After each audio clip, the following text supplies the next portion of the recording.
So, a much asked for video to review some calculator procedures. I'll try to cover a little bit of everything that we've done. I'm using number 9, which is actually on page 715. There's a similar problem on page 706, is what that means if you want to take a look at it. I just found something with 10 easy values. I wanted a short list so that you could enter it into the calculator. So I have everything. I cleared my calculator out and I have all things listed into list 1. So first things first, it has been a long time, the different graphs that we would use. Scatter plots we would use. That is my first available type. I need 2 lists. This was from chapter 3 if we wanted to review, and would be the end of chapter 12. The second plot we have never ever used, and we're not going to, just connecting the dots, but histograms we should know how to do. If you needed to make a histogram on the AP test, it would likely be summarized for you, so you wouldn't have to go about using the calculator. But just a reminder, the X list is list 1 for us.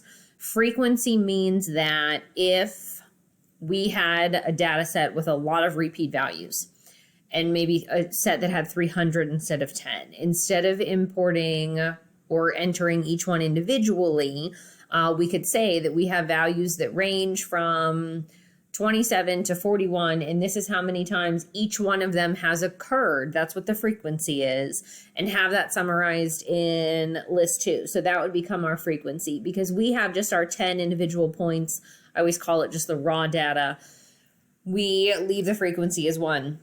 Whenever I graph these, I do typically go to zoom 9. Just out of habit, I look at the window and see if this is how I actually would be likely to graph it.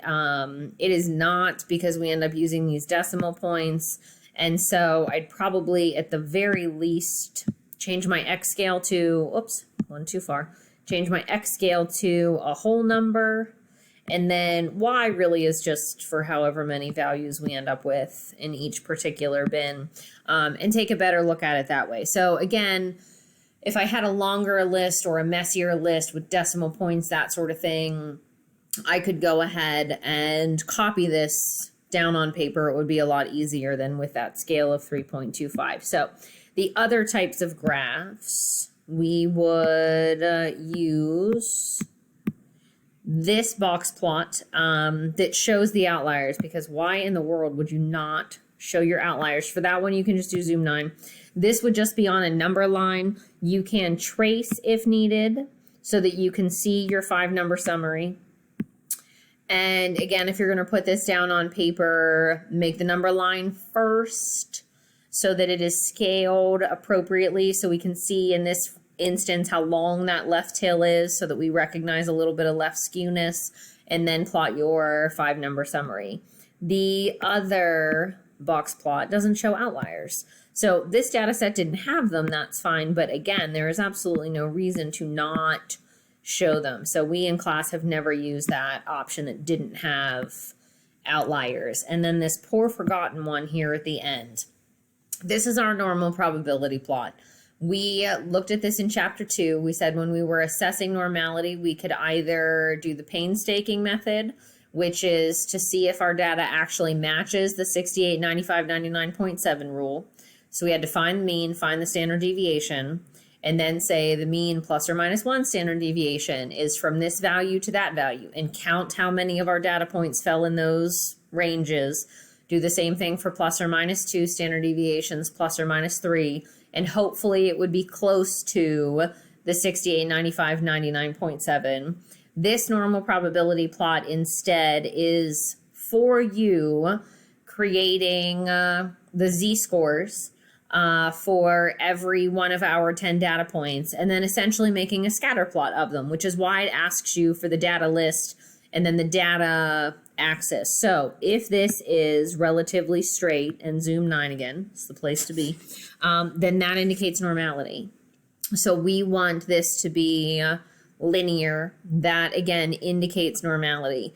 This we didn't get to use a whole lot given our time apart. This would be when we're working with T procedures and we want to, if we're given the set of data, check the normality condition.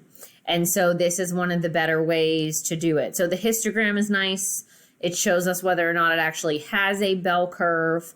The box plot is great for that because it shows whether or not we have outliers without us having to calculate the 1.5 IQR rule. But this then gets us closer because, again, the histogram can show the bell curve, but a bell curve doesn't mean it's approximately normal.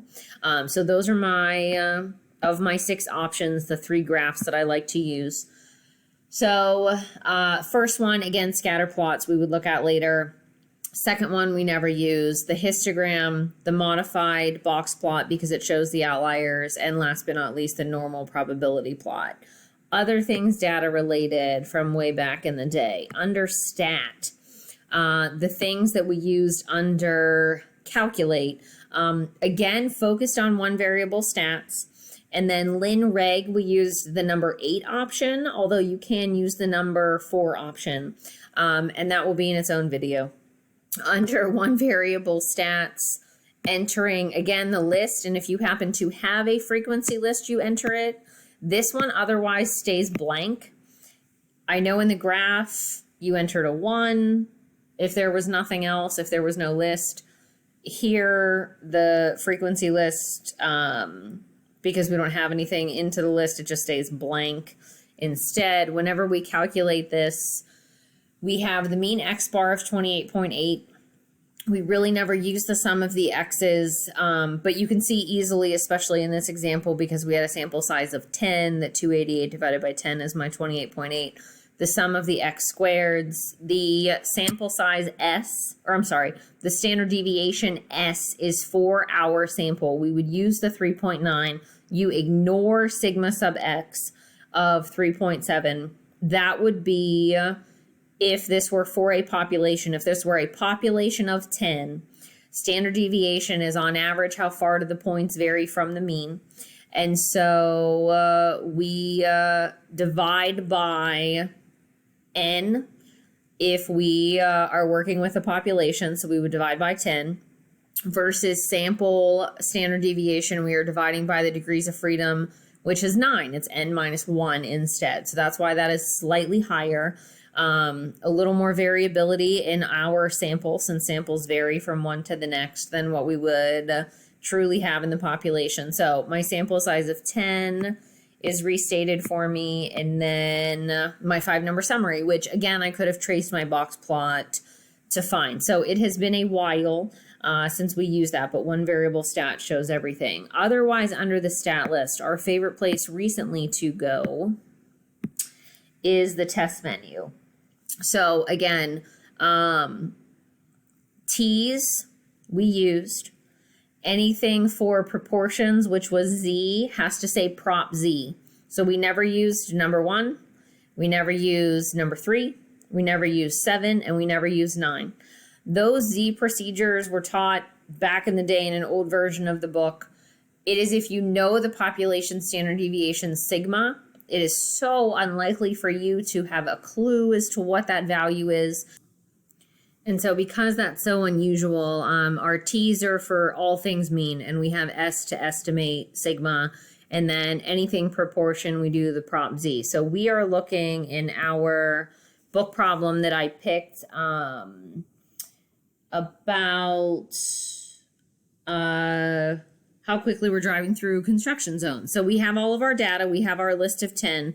If we hadn't been given that, if we had just been given the statistics, then we would enter mean, standard deviation, and sample size. We have what we need here instead. And then the question is there convincing evidence that a significant number of people are going faster than they should in the construction zone? So calculate just gives me my test statistic and p-value.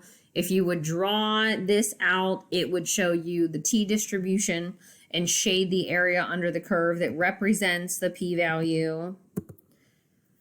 It is a nice visual, but with an example like this, with such a small p-value, you're not going to see a whole lot shaded anyway. So one of the other questions that has come up is, especially with T, because the table always gives us just a range, if we were to do this by hand instead, with the formula and end up with my 3.05 for my test statistic, if you go to second vars under the distributions menu, we had the normal PDF, normal CDF, and inverse norm. In chapter 2, we never used PDF for anything. Normal CDF gave us that probability, the area, the proportion, the percentage. It was asked in so many different ways under the normal distribution. So that's what you would use for Z's. Inverse norm, working backwards, if you know the area, then how do you find the critical value? Or if you're given the percentile, how do you find the value in the context of the problem sort of piece? So inverse T would do the same thing. You could find the T star for a confidence interval that way, or if we do TCDF, we could put in our lower of 3.05. That was our test statistic. Our upper, some really big number. We used 1 times 10 to the 99, an awful lot. Just something where the tail isn't going to get clipped. And then degrees of freedom, we had a sample size of 10, so we have 9 degrees of freedom. And I can get my same p-value or something very similar. The decimal points may be a little bit different, is what the test menu gave me. So the boundaries, my test statistic was my lower boundary because I had a hypothesis that said greater than. And so I had to look above that value on the curve to find the area, which is why the test statistic is the lower and some giant number is greater than. If it were less than, I would use something very small, like a negative 1e to the 99th. We did an awful lot to make sure that left tail didn't get cut off. And then my upper would be my test statistic. And then again, always needing the degrees of freedom, which one sample super easy. It is just 1 minus the sample size. If you do a 2 sample procedure, I again would use the calculator options under the stat test menu because that allows you to get that degrees of freedom using the formula from the book that is going to be more accurate than what you would do by hand. So this calculator video reviewing lots from the beginning of the year with graphs, with the stat calculations, a few things with tests, a few things under the distribution menu. I also wanted to take you through the book. If you go to the table of contents in the book and look at the back matter, there is a list of Technology Corner references. So it tells you here how to do all of these different things.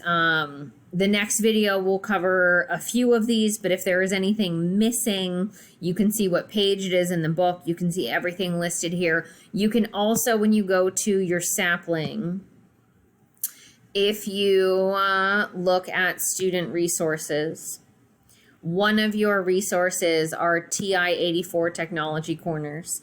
And so you can see all of those videos, 1 through 32, and the corresponding video made by the textbook group here instead. So if there's one particular thing you need, you do have this available resource.